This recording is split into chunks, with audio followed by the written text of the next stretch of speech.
According to statistics from the Australian Department of Education, the number of international students in Victoria has risen over the past decade, and the top 3 sectors with the highest count of international students are higher education studies, vocational education and training, and English language courses.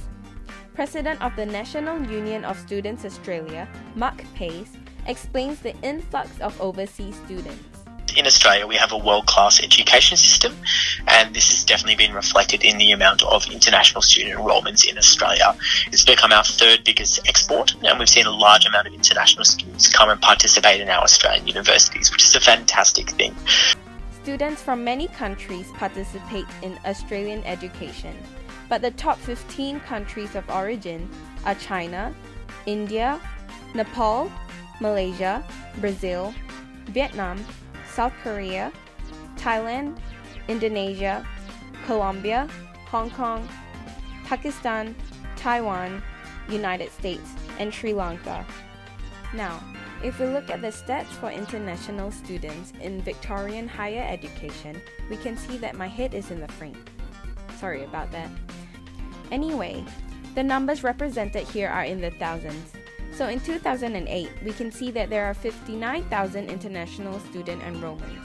However, in 2018, the number has risen to 130,000.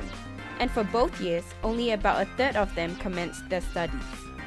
And if we move on to vocational education and training, we can see that once again my head is in the frame. Though the difference in international student enrollment or commencement over the past decade isn't as great as the data for higher education, there is still an increase in vocational studies.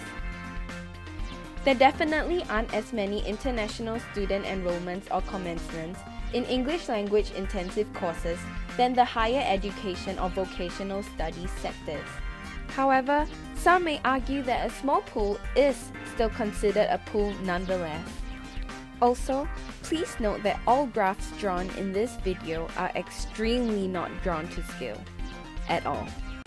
There has been some inconsistency in the numbers over the years, but the fact that Victoria is getting more international students as years pass still remains.